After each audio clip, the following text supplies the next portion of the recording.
To Boot Ranch in Temecula. Temecula is wine country in near San Diego, kind of between San Diego and Los Angeles. So we are looking for this place. It's going to be very cool, lots of animals and unique encounters. We'll see what it's all about when we get there. Yep, and very, very beautiful sceneries around us. What do we say? Join us. Join us, shall you?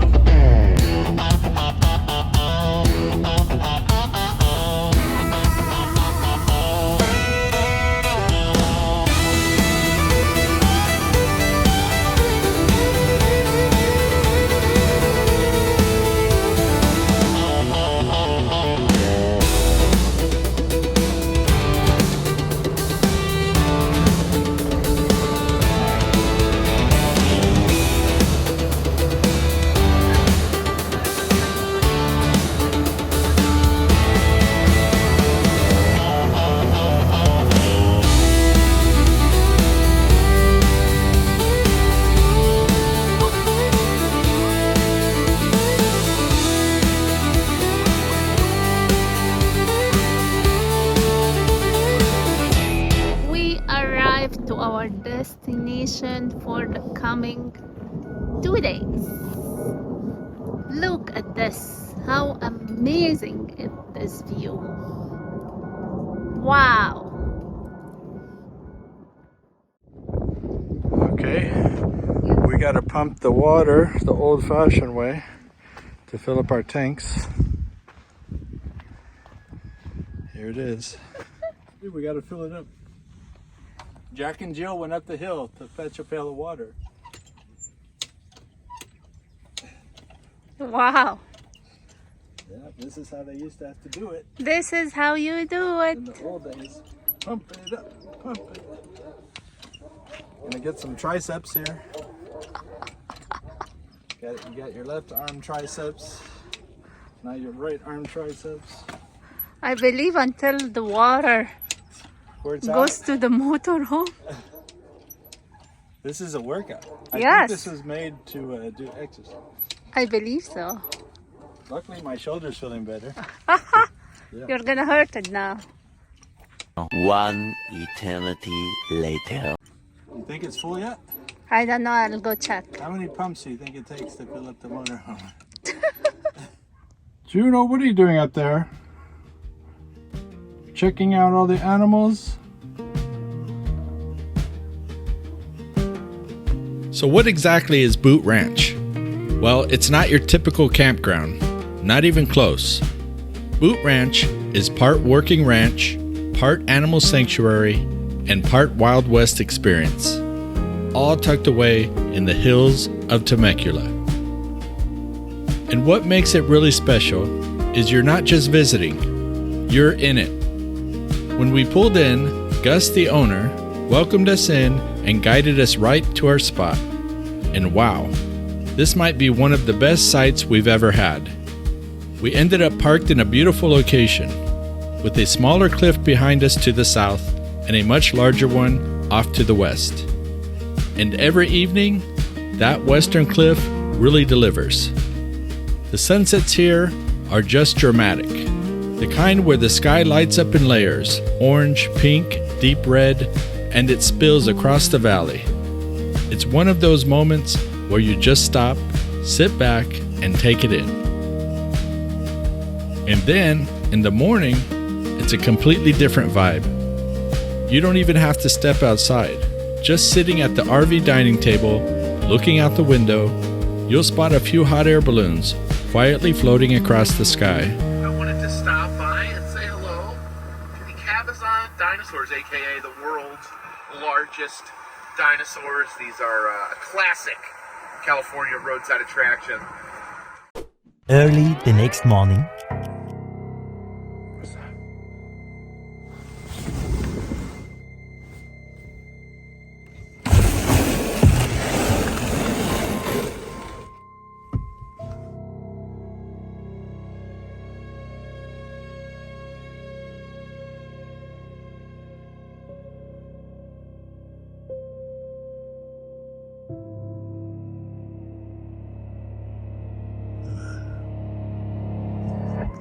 Crows. Huh? Crows.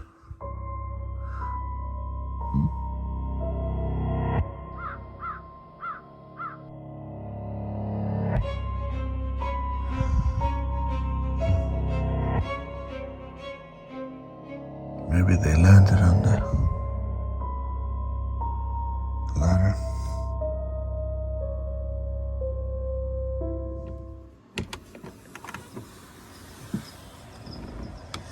Good morning from Temecula.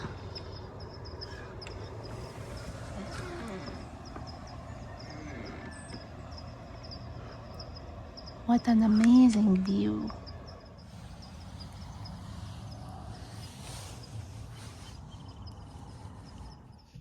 We have a beautiful show here outside our window. Air balloon show.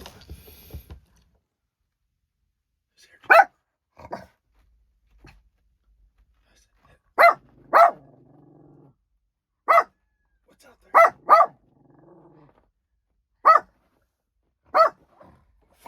What's out there? It's gonna get us. Who knows what lingers Who's in here, the far Juno? beyond outside? There's llamas and donkeys and goats. And coyotes. Coyotes. Coyotes that want you for a snack.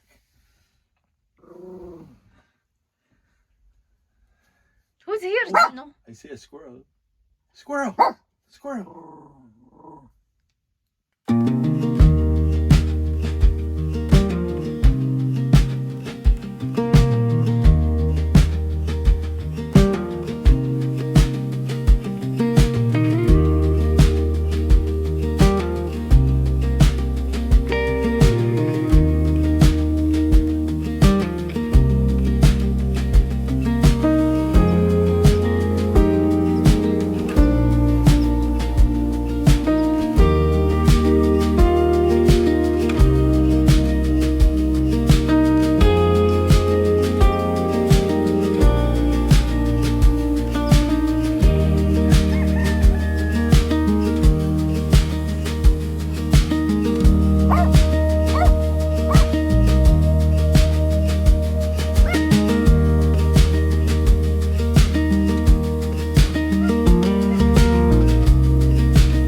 Look at the llama peeking its head over.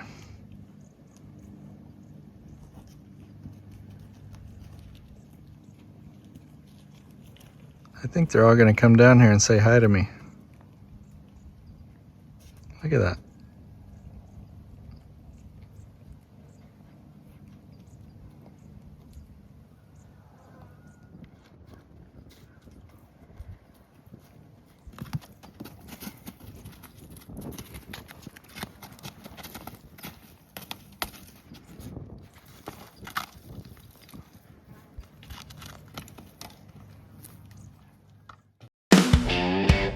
All right, time for a little adventure. Just up on that plateau is where the animals like to hang out in the afternoons. So the plan is simple. Hike up there, see if they'll let me get close, maybe feed a few, and if I'm lucky, maybe even pet one. Now it's almost spring here in Temecula, and it's starting to warm up a bit, which means I'll also be keeping my eye out for snakes while I make my way up there. Because the only wildlife encounter I'm not hoping for today is the slithery kind. Alright, we've made it to the bottom. And I've already been spotted. This white goat has definitely clocked me. Word travels fast in the animal kingdom. Up top you can see Nadine already hanging out with the animals, which means she clearly got past the security check.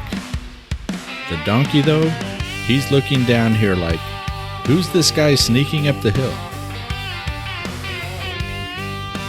Alright, first reaction from the white llama. Slight panic. She's moving away, which I'm going to interpret as healthy caution. And the donkey is definitely keeping an eye on me now.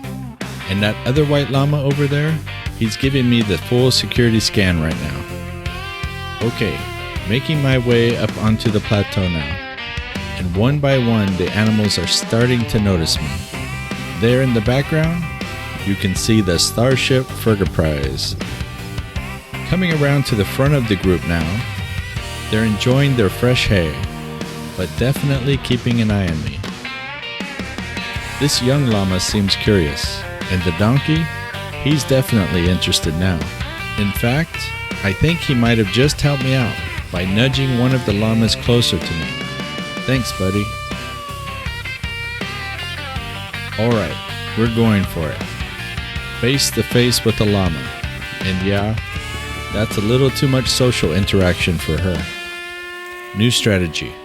Let's try offering some hay by hand. Ah, there we go. The donkey wasted zero time taking me up on that offer.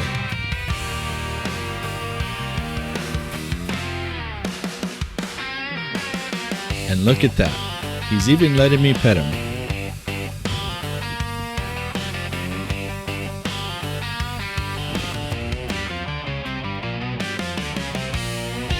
Okay, we've officially made our first friend. Yes, he does. He's just saying hi. Now, I'm surrounded by llamas. Let's see if any of them want to take the bait. They seem very protective of each other, like a little llama committee deciding if I'm trustworthy.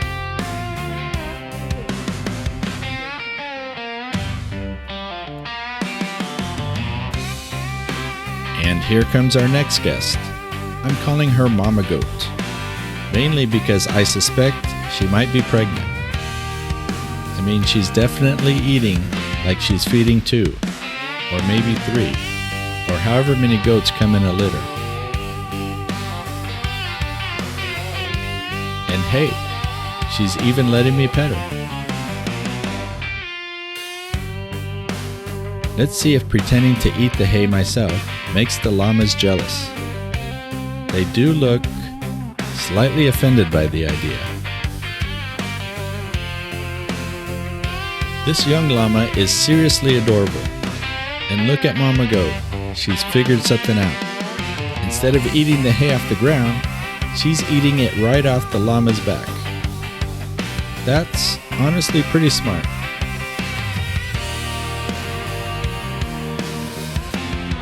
And watch this.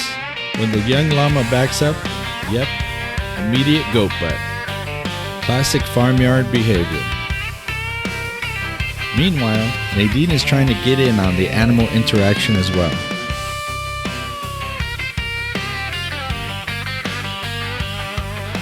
This llama seems pretty interested. I think she's going for the hay. Sniff, sniff, and nope. Rejected. But the goat is definitely interested. Isn't that always how it works? The young llama is getting more curious though. She moved right to the front and center row. But I think she's worried about what Mom and Dad might say if she accepts hay from a human. Meanwhile, the donkey is back for seconds. Reliable guy.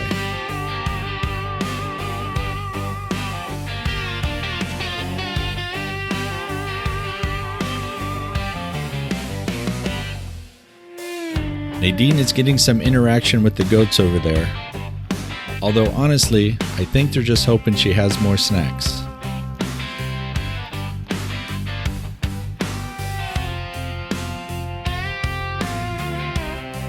Now we've got a sheep checking things out. A few sniffs of the hay, a quick inspection of my arm, and declined. But Mama Goat is back for round 2. Alright, peace offering. Let's leave some hay on the rock for the llamas. They seem to appreciate that arrangement a little more. And here you can see the donkey noticing Nadine and making his way over to investigate.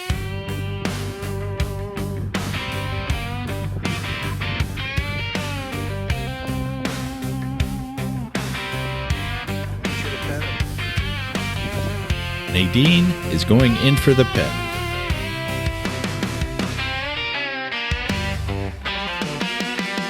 And I'm not sure, but I think Nadine might be more nervous than the donkey right now. But moments like this are honestly the best part of visiting places like this. You never know what kind of animal interactions you're going to get.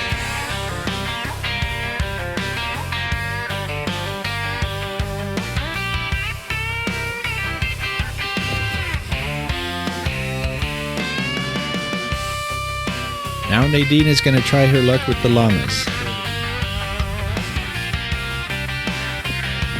And rejected again. Okay, good. At least now I know it's not just me. So Nadine is back to the donkey again. We've got an audience of sheep and a llama watching the show. Hopefully, it's as entertaining for our YouTube viewers as it is for them. And Nadine has decided to give the unsociable llamas another try. Let's watch this unfold. And coming up next, we'll see what happens when Juno meets the donkey. That should be interesting. Hello, both of you, the 3 of you, Mom and Pop, and the little one. Look at you.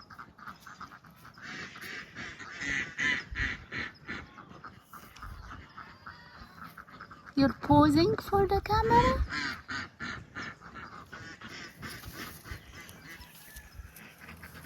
This one is chilling out, and James is behind him.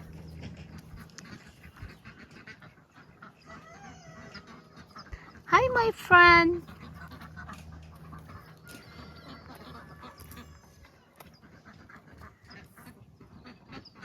Hello.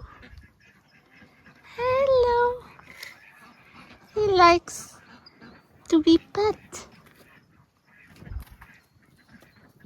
This baby likes to be pet.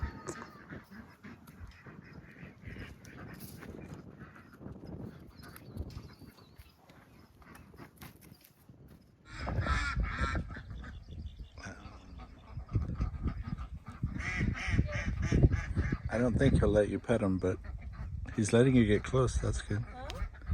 I don't think he'll let you pet him, but he's letting you get close. So that's good.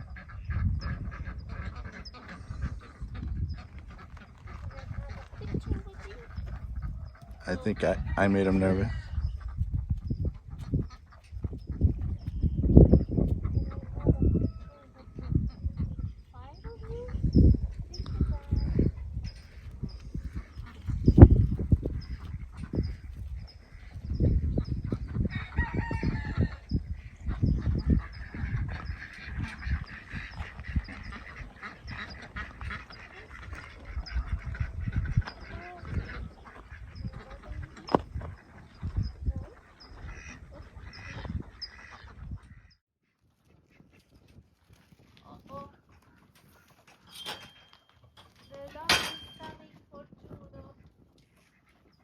The donkey's coming for Juno.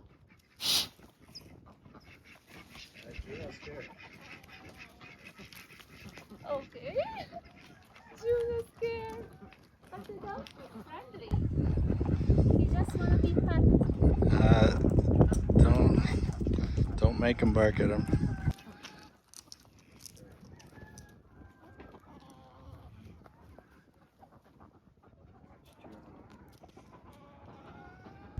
Yeah, he's being very calm. No, he's calm. Yeah, he's not looking though, that's why. Juno. Please, if he starts growling.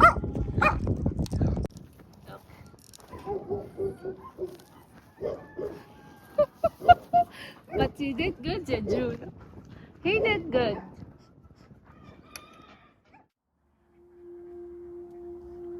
Once I'm finished enjoying the views of the hot air balloons, join me for a walk. I have a story to tell. When you hike around Boot Ranch, it's easy to feel how peaceful this place is. Rolling hills, quiet trails, and views that seem to stretch forever. But the owners shared something with me that made me look at this land a little differently. They told me a story about the history of this valley, a story that goes back almost 200 years. Just over the ridge from here is the site of what's known as the Temecula Massacre. It happened in December of 1846, during the time of the Mexican-American War. At the time, the entire valley was home to the Luceño people, Native Americans who had lived in this region for centuries. After a separate conflict called the Palma Massacre, where 11 California soldiers were killed, a retaliatory force was sent into the Temecula Valley. A group of California militia joined forces with warriors from the Cahuilla tribe, who were traditional enemies of the Luceño. They tracked the Luceño warriors into a canyon just east of modern-day Temecula. What happened next was a trap. The Luceño were lured out of hiding into an open meadow and then attacked from both sides. Estimates say between 30 and 100 Luceño people were killed in the attack. Today, that canyon is no longer visible the way it once was. In 1948, a dam was built on Temecula Creek, creating what we now know as Vail Lake. And the lake actually flooded the area where the massacre took place. So beneath that water is a place where a tragic chapter of local history unfolded.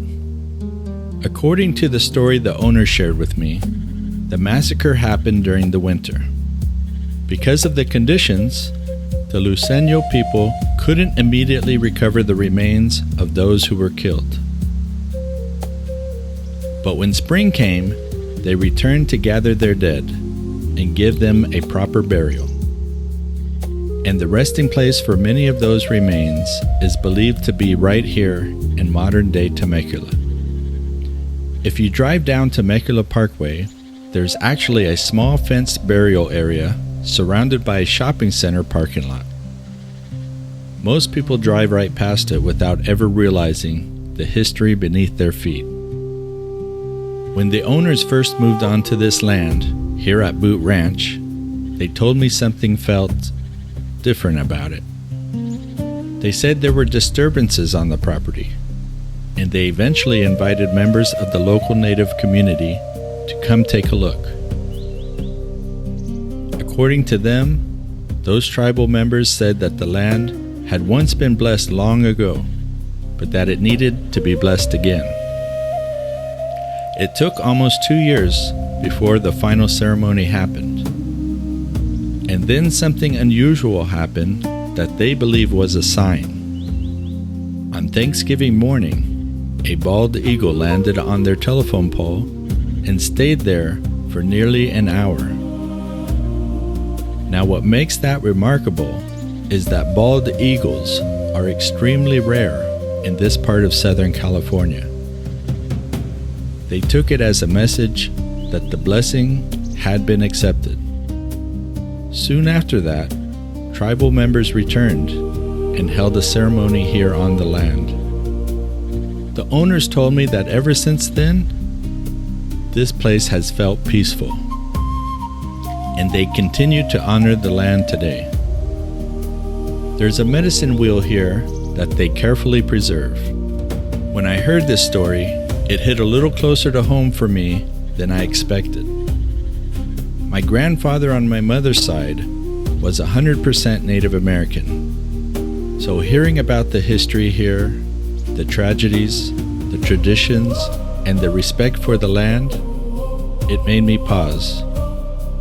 Places like this remind you that landscapes we travel through today carry stories that go back hundreds of years. Some of them beautiful, some of them painful, but all worth remembering. And standing here at Boot Ranch, hiking these hills, it's easy to understand why the people who care for this land today work so hard to keep it peaceful.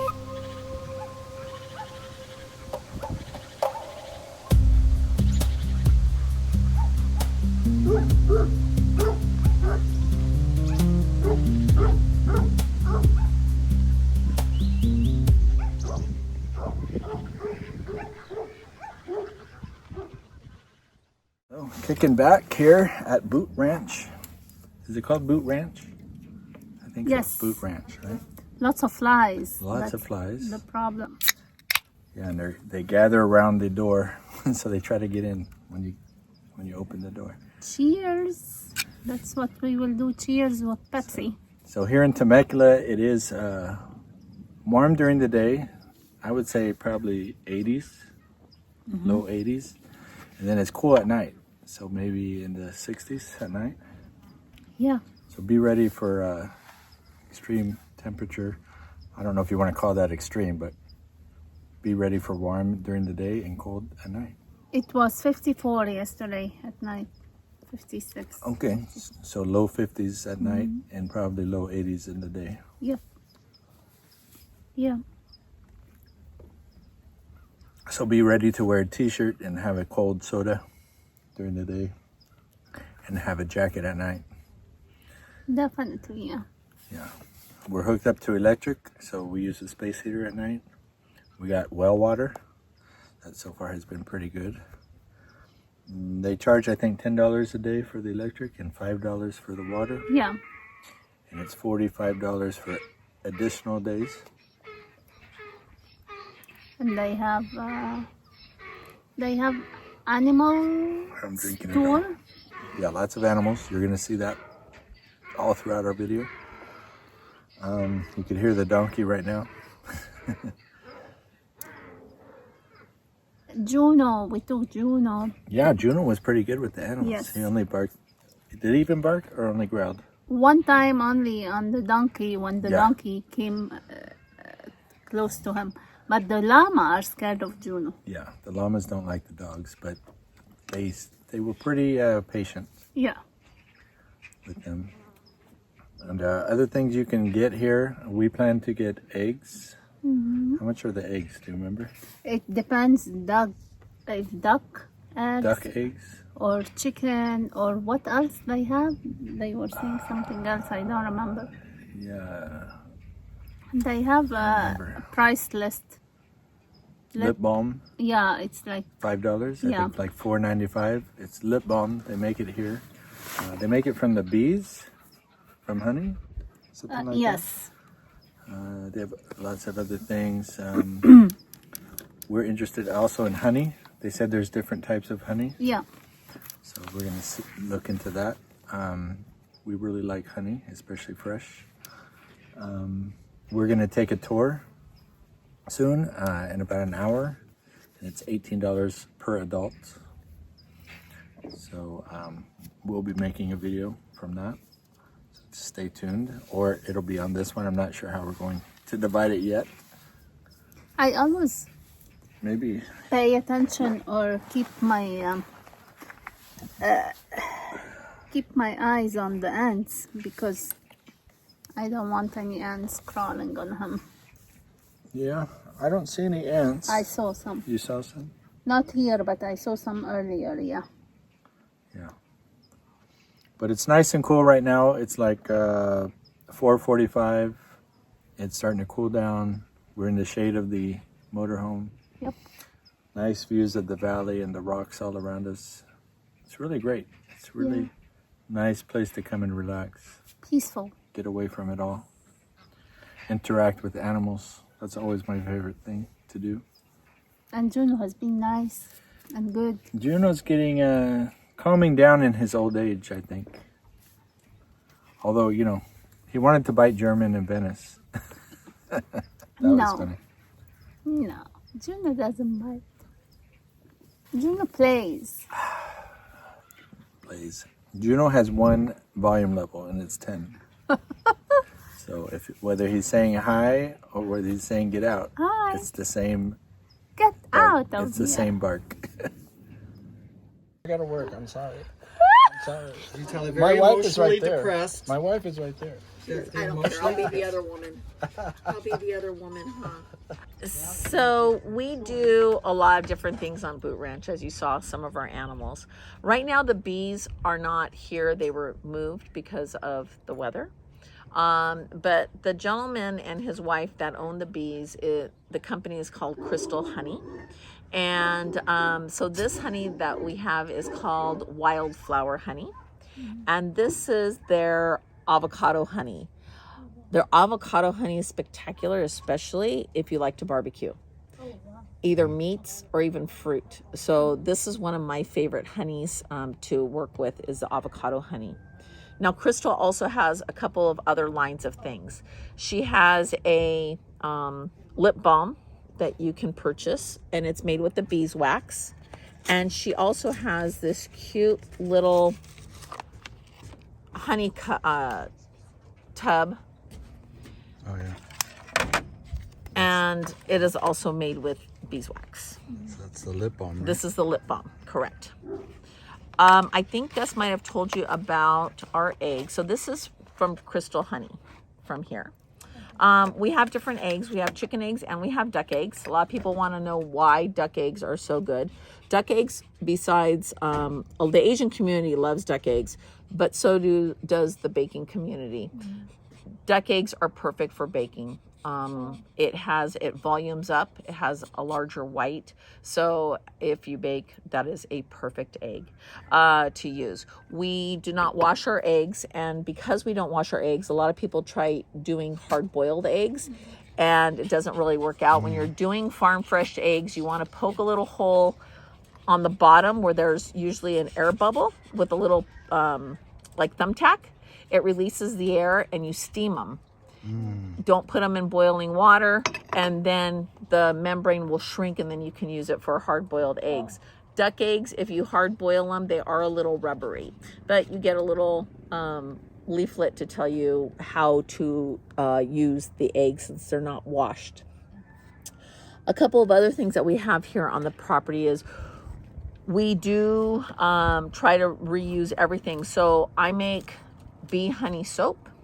So I do use some of the honey. So it's a glycerin soap, and I do use some of Crystal's honey in my soap. So that's one of the things that I make here. And two other things that I make here is my beef tallow soap. And the beef tallow soap, I use frankincense, and I also use tea tree oil because that is antibacterial, antimicrobial. So I use that when I make the soap. It also has shea butter, coconut oil, so it's all natural. I'm the one who renders all the fat, so I render all the tallow 5 times before I use it, so it's not beefy smelling. I also make the beef tallow whipped lotion here, and again, it also has frankincense and tea tree oil, so I don't use any alcohol sanitizers on my hand. I use this. It also has shea butter in it. It's really good for cuts, burns. It's usually for any type of skin type there. And there's a little sample if you'd like to try that. Now I sell this. It's called the Healing Portal. She's in Ventura. She's one of our friends. I am not vaccinated. I had my first asthma attack at 2 years old. With that came bronchitis, pneumonia, weak lungs. And so what I found is by using this inhaler, this is the tube that comes with it. And this is, you can sample, you can smell this right now. You put it up your nostril. So if you guys are going to Egypt or traveling anywhere, you can put that up your nose, inhale it, hold it, release it, and then put it in the other nose. Inhale and release. So today we went to Walmart in town. I inhaled before I went into Walmart, and I inhaled right now when we went out of Walmart. Keeps me from getting sick. And then it comes with the little listings of all the different oils that she puts in it. On cruise ships, we never get sick. Now our friends that cruise with us, they use it because Gus and I never got sick. And then there is a book about Gus, and as you folks learned a little bit about him, it's called The Charm, The Power of Positive Choices. It is not about his life, but it is about situations that happened to him in his life, and how sometimes a negative scenario is actually positive. It's just really hard for people to understand that sometimes the negative brings a positive. So that is some of the items that we do sell here on Boot Ranch. FERGUNIZED here. We are live at Boot Ranch in Temecula, California. And we are here with Gus, and he's going to give us a tour. It is on you now, Gus. It's on me. Okay. Welcome, everyone, to Boot Ranch, Temecula, California. First question that people give me is, why do we call it Boot Ranch? Well, if you Google an image of this from looking from the sky, it looks like a boot. Exactly like a boot. That's why it's called Boot Ranch. If you look at the paperwork you got, there's actually, on the paperwork, it's got the outline so you can see. So not to be confused with Boot Hill, Boot Ranch. What is Boot Ranch? Well, Boot Ranch is weird because there's not a lot of us running around. We are what you call a hobby farm supplier. So what's that? Well, people move out here to the country. They bought 5 acres and suddenly go, hey, let's get chickens. Where do we get chickens at? Tractor Supply. Well, they're out for the season. Now what they do? Well, there's this place called Boot Ranch. And I understand they got chickens. We get calls. You got chickens? Boy, do we got chickens. You will see. So people come out here for chickens. And while they're at it, they go, wait a minute. Weeds. Yes, weed control. We need a goat. Got any goats? Yep, we got goats. Maybe you should get a sheep to keep the goats company. Besides, they taste good. Hey, goes on and on. Emus. Everyone should have an emu. And on down the line. You want a small Pomeranian. You want a big Fila Barceleras from Brazil that are guardian dogs that are bred to take down a panther, which is twice as big as a mountain lion. We got it. Micro donkeys. Smallest donkeys in the world. Snow white peacocks. All kinds. We have ducks on the endangered species list. You will see them on the tour. But we're going to start right here with emus. And it is emu, not emu. Emu. That's Lou and Lulu. Now, that's an important part, by the way. At Boot Ranch, you really want to have a name. So, for example, what's your name? Nadine. See, you have a name. You know what that means at Boot Ranch? You're not on the menu. See, if you don't have a name, you're on the menu. That's Lou and Lulu. That's Lou and Lulu. Not on the menu. That's smart, so you don't get attached as much. Yeah, so Lou and Lulu are from Australia. Emus are related to velociraptors. Don't believe me? Look at their feet. Think of the movie Jurassic Park. Yeah. Don't believe me? Look at their eyes. Don't worry, you're going to get a close-up of them later because you're going to be petting them. Okay? Now, it's interesting. I don't know if you remember the original movie, Jurassic Park. You got to think of the original movie. There was a scene where the big game hunter went, I'm going to go out there and rescue the kids. He's in this protected compound. He takes his big game gun and he's creeping through the jungle, and all of a sudden you see him say, clever girl. And then he realizes that he's been stalked, and poof, they jump on him, they eat him, and on with the movie. That stalking thing has made it through all the centuries down to them. You can tell the difference between a female and a male two ways. One, if you see her lay an egg. Two, women tend to like this next thing. The female makes the thrumming or drumming sound. You'll hear this real deep, pretty drumming sound. Okay. Males grunt like pigs. That's what it is. Okay, but in the emu world, the female lays the eggs, the male sits on the eggs, but she doesn't care where she lays the eggs. So from November 1st to March 31st, that's their breeding season. About every 3 days, she lays an egg. So normally they're out here running around, but I don't want to do Easter egg hunts. And this is what the egg looks like. Oh, wow. So here's an actual emu egg if you want to hold it and feel what it looks like. Oh, my God. Don't drop it. That's $220 if you do. Wow. That'll Look at feed 6 to 7 people in a scrambled egg breakfast. It tastes the same as a chicken egg. Wow. The only reason we'd eat one every now and then when she lays one, it hits a rock and it cracks. And at that case, that's not hard to do. These are pretty thick. Oh. But we have a picture of all that. We'll show you. So that is the emu egg. That's the color of the egg. And see, she'll just lay them all over the place. So what eventually will happen is he'll pick one and he'll sit on it, because he's the one that sits on the eggs. Yeah. He gets a sucky job because it's 56 days beginning to hatch. Wow. It's worse than that. So now she'll go, okay, I'll be kind, and she'll start laying the eggs next to him every 3 days. And they'll tuck it underneath him, and he will not eat, he will not drink. He will get up every few hours, turn around, look at the eggs, turn them over, put them back down, sit back down. 56 days. Oh, no. That's for the first one. The first one. Then it's another 56 days, 3 days later. Each time. And another 56 3 days later.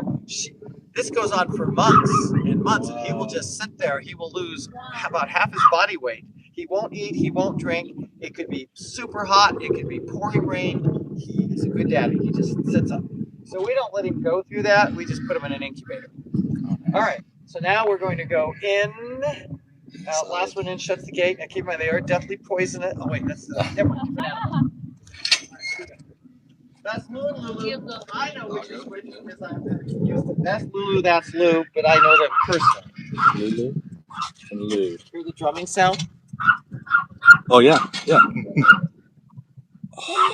That's the female sound. Wow. All right, this way.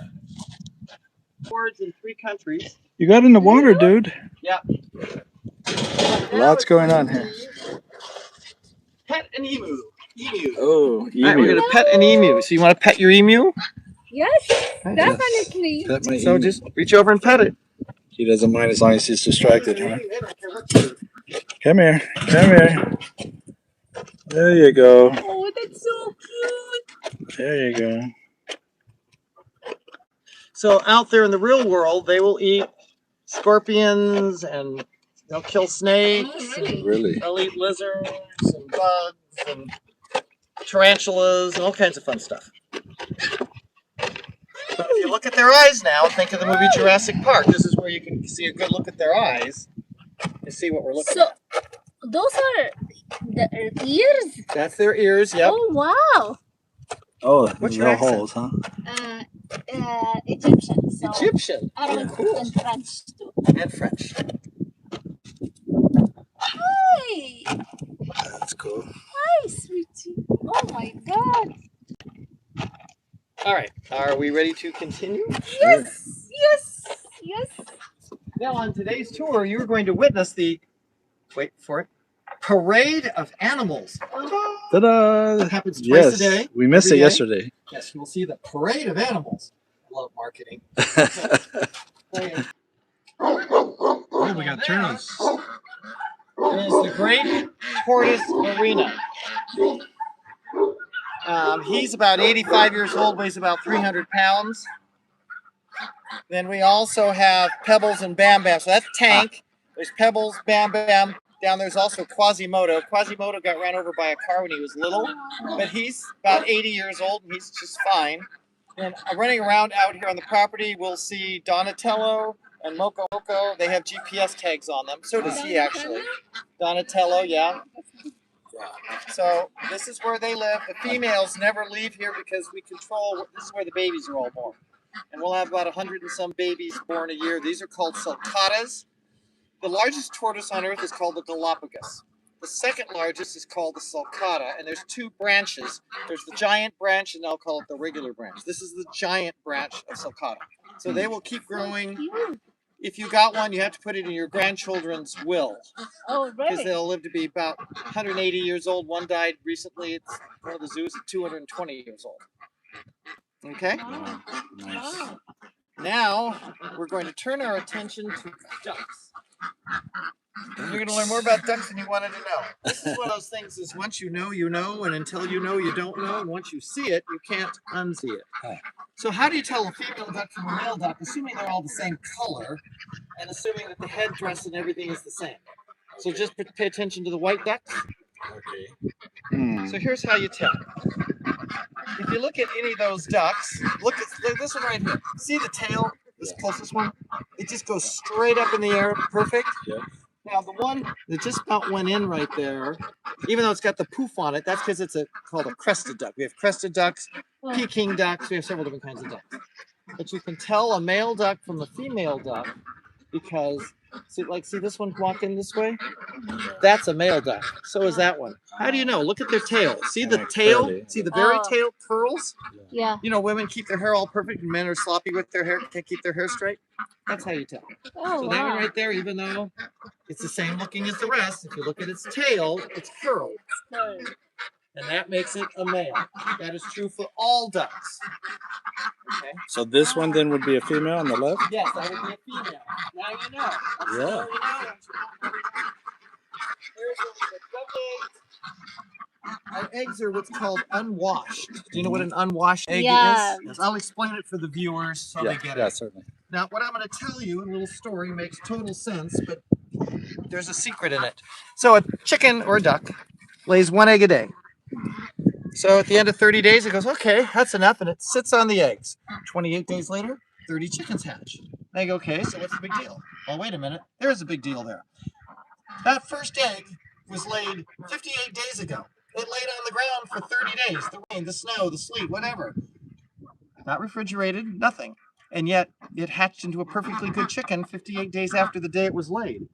That's because it was unwashed. When you get eggs from the supermarket, they've been washed. And there's a protective coating on all bird eggs that gets washed off at the supermarket. So these eggs, you can sit them on your counter for 3 weeks. Not worry about them spoiling, because you can actually go probably 4 or 5 if you had to. Chickens do it for 30 days all the time. That's the beginning of forever. So I'm picking up all these eggs here. I will drop them off. There we go. That's for today. That's just today. Nice. By the way, on our ranch here, we're a ranch, not a farm. How do you tell the difference? No vegetables. We don't raise vegetables. We raise animals.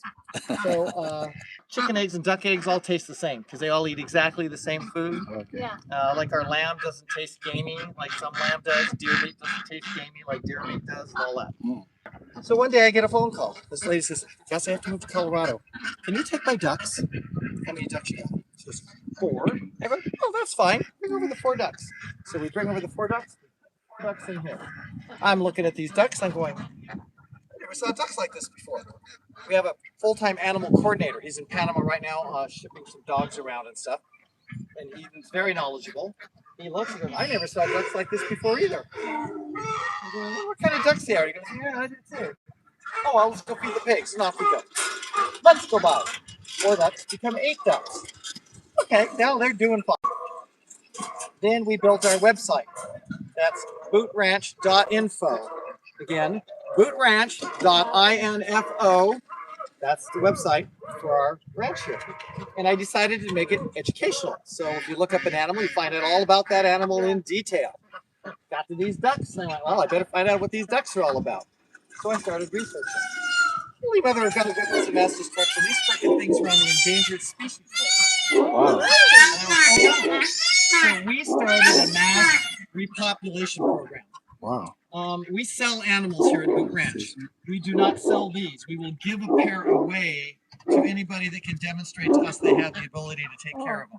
Because so now they're not on the endangered species list. They've moved up to the threatened list. So what does that mean? That means there's less than 1,000 in the world, less than 500 in the United States, and I own about 8% of all of them in the U.S.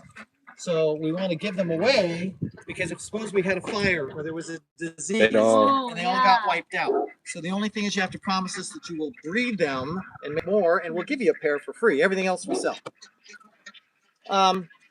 So now the question comes, why bother? Okay, I mean, there's lots of ducks in the world. Who cares? Well, it turns out ducks fall into two categories. Those that lay a lot of eggs, but they're not very good to eat. Or those that you eat, but they don't lay a whole lot of eggs. Well, it turns out these guys cross both borders. They lay a whole lot of eggs, and they're really good to eat. And bonus, they love people. They're a very friendly duck. So one day I had a lady parked right where you are out there, and she's from Germany, and I'm on this part of the tour, and she goes, so what are they called? And I go, oh, they're called Saxony ducks. And she goes, oh, you know, there's a place in Germany called Saxony. And I go, yeah, I know. Saxony ducks. She's looking at me like she don't get it. I go, World War II, history lesson. They bombed the bejesus out of Saxony. They almost all died. And that's the true story about Saxony ducks. Oh, which reminds me, I forgot to tell you the emu story. And I say some pretty far-fetched things, so for all your listeners out there, you may want to Google some of this. So that was Saxony, S-A-X. You'll find it. Emus. In Australia, where emus come from, many years ago, about 1947-ish, the farmers were complaining to the government that they were destroying the crops, they were becoming a big problem, and the government needed to fix it. The government said, no problem, we'll send out the army. So the Australian government sent the army out to take care of the emus. If you Google Emu War in Australia, you will find that there in fact was a war between the Australian army and the emus. The emus won. Wow. The emus won. Wow. Yes, it was a game of it was called attrition. Okay, basically the Australian army ran out of bullets. They killed thousands of them, but there were thousands more. Today, they're a protected species. They ain't a problem anymore. But it's true. There was a war between the Australian army and the emus won. That's crazy. That's interesting. Forgot that story when we were back over there. Yeah. So anyway, we also have some chickens in here. These chickens are called Phoenix. They're from Japan. Phoenix chickens. Their specialty is snakes and scorpions. They will kill snakes and scorpions. You'll see I've got two male Saxony ducks, and the rest are females. These are the two prettiest ones. We have a lot more male ducks. Some of the extra males we either give away with a female or we eat them. We never eat a female, and we never eat their eggs. We hatch their eggs only. Okay? All right, now we're walking this way. This is the rarest chicken in the world. This is called an Ayam Samani. Ayam Samanis, what makes them rare? Well, if you look closely, you will see their feathers are all black. Yeah. Their comb is black, their wattle is black. Their eyes are black, their tongue is black. If you pluck their feathers, their skin is black. If you cut them in half, their muscles are black, their organs are black, their bones are black. They lay beige eggs. Go figure. Beige eggs. So that is the rarest chicken on earth, the Ayam Samani. So those eggs go for about $45 a piece. Ayam Samani? Ayam Samanis. Oh, wow. So over here, we've got the silverback pheasant, the male and the female. And then these chickens are called buttercups. And that's got something to do with the shape of their comb. Don't ask me why they're called buttercups. God decided they were called buttercups. So buttercups. And silverback pheasant. Now over here, we've got udon. These chickens are called udons. Wow. And we also have ringneck pheasants in here. Those are so cute. Beautiful. Hi, sweetie. And over here we beautiful. have look at this. the golden pheasant. We have a red golden pheasant who's a young adult. He will mature and be actually prettier than that one is. But you said Egyptian, kind of looks like an Egyptian Yes, headdress. yes, yes. And when sun hits it, it looks like it's gold. Pharaoh. All right. So right now, this is the hatchery. It is gorgeous, but it's all computer controlled. Temperature is maintained at about 85 degrees, 80 to 85. Air conditioning comes on if it gets too hot. Heat lamp comes on if it gets too cold. This is right now this is the commercial incubator. And in here. Oh, yeah, nice and hot. So these are all emu eggs.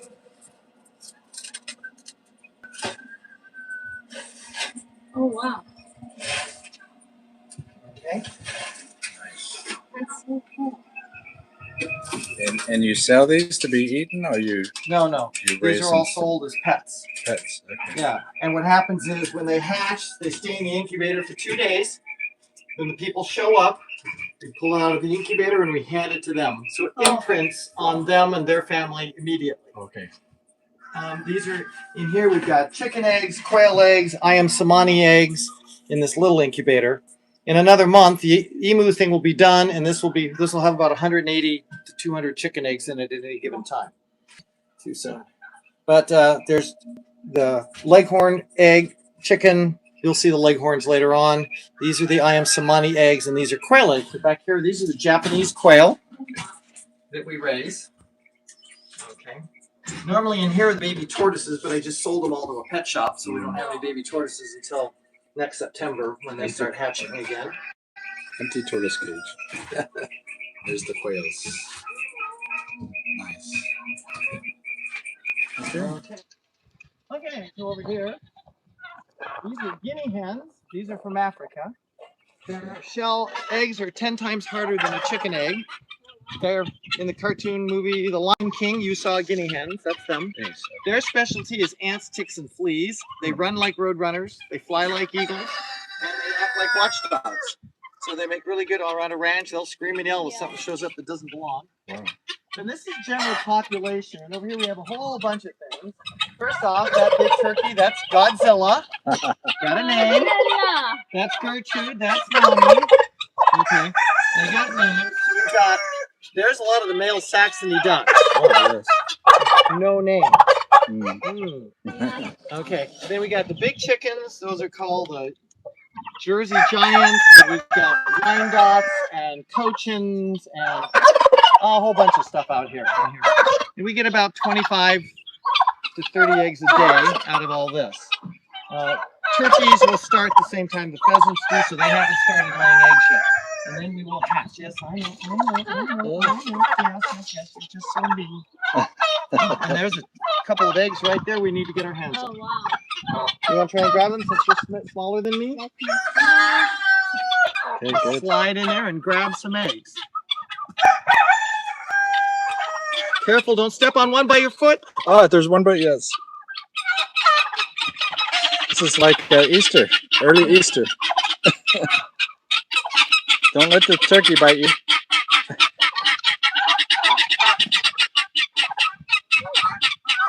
Fun. You know what? Maybe we should put them back. Just kidding. So we got fresh eggs. All right. So over there, these are called leghorns. Remember Bugs Bunny cartoons? Yeah. Foghorn Leghorn. That's these. I didn't realize that. So they lay big white eggs. And these Nice. right here, Piggy. these are mafia pigs. Mafia pigs. Mafia. So mafias have ranches, and they got pigs like this. Why? Because they eat anything. They eat everything. Ah, okay. Need to get rid of something? I Or got you. someone? I got They you. will completely, even teeth. Eat everything. Really? Teeth even. Now, Wow. in reality, what these things are, these are very special pigs, but they do eat anything. They're from Spain. If you go to Costco around Christmas time in the meat department, you'll see a leg of prosciutto sitting on this real pretty wooden frame for like $450. It's that pig, and they only get fed acorns from Spain. But we have 2 sets of them here. We're breeding The exact same pig, they're on the same specialized diet. We also have other pigs called kuni-kunis. Kuni-kunis. This is the birthing area when one of our animals has a baby. They're brought in here and they're kept isolated from the others so the mama isn't stressing about all the other animals around their babies. And we're back. All right, here we go. We're now going to go do the parade of animals. All of our gates, we have to latch them because the animals know how to open the gates. Oh. Yeah. So what we do is we put the latch on it because they haven't figured out how to do the latches yet. Yeah, that's going to take a bit. They might need thumbs. Right. I'm going to put these down so I don't break them. Hi there. He wants to be noticed. That's right, you're going to see him up close here in a minute. Yes, we saw you. We saw you. Yeah, if you want, you're going to see him up real close in a minute. Okay. Like, he's part of the parade of animals. Oh, okay. He wanted to be seen now. Yeah. So what is the parade of animals? Well, it's a parade of animals. Twice a day, every day, the animals leave their evening enclosure to come out and play on the big fields and the savannas and plateaus and all that we have here. We have over 20 acres. Wow. And then in the evening, they all line up to come back in for dinner. So it's a routine. They come out in the morning, they come back in the evening, and as you see, here they come. So you can get your camera ready. You're going to stand probably right about here. Okay. It's anywhere there. This is our... Because Bruno don't like you. Okay. Nothing personal. He don't like anybody. He likes us. Staff is fine. So but anywhere else, he'll go after you. Part. We don't want these guys. Yeah, I know. That's his baby right now. He's about 1.5 years old. It's a pure Watusi male. Doesn't have a name, but babies don't need a name. They're okay. Here comes Pop, as you can see. Dinner is waiting. Moochie has a brand new baby calf. It's like 3 days old. All right, let's go. Here comes the baby calf, little tiny one. It's part Watusi and part Angus. See, I can stand here. They're not going to hurt me. Hi, Kenya. Yes, I know. Hello. There's the new baby. Hi, Moochie. Hi, baby. Hi, Bruno. Come on. The parade of animals. Woohoo! Very cool.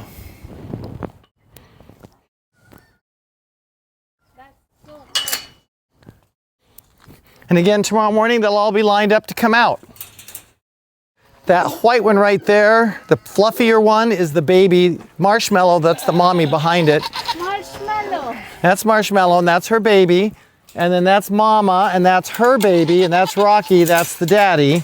Both the alpacas are leaving Friday. Oh.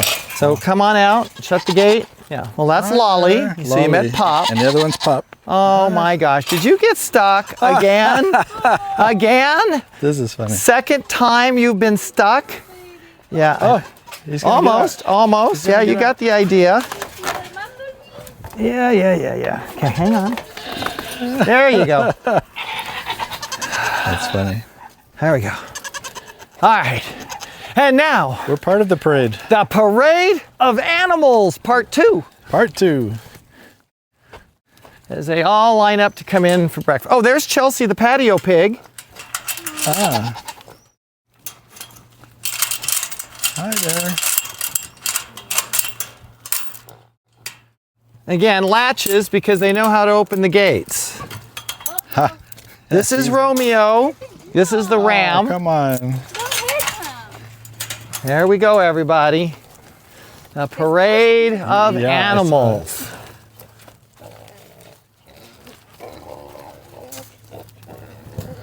Hi, Chelsea. Chelsea loves to have her ears rubbed and her tummy rubbed. Hi, Chelsea. Pigs are very intelligent, by the way. They have their own language and everything. Wow. Yeah? Oh, yeah? Oh, yeah? Well, he says he's taking good care of you. So I don't know why you're complaining. You're assuming that's complaining. That's him going, where's my treats? Why did you not bring me treats? See, nice guests bring you're mad at treats. me. All right. And that's freezer camp right there. So that's when an animal goes to freezer camp, that's where it goes. What's left over goes to sacrificial rock, which is this rock right here. And every night the coyotes come by to see if there's been anything put out on sacrificial rock for them. Okay. And at night they can jump over the fence easily and they'll come out run around out here to see if there's anything out here. So they jump over the Oh, easily. They'll go right over the fence. I think we put Juno out here and see what happens.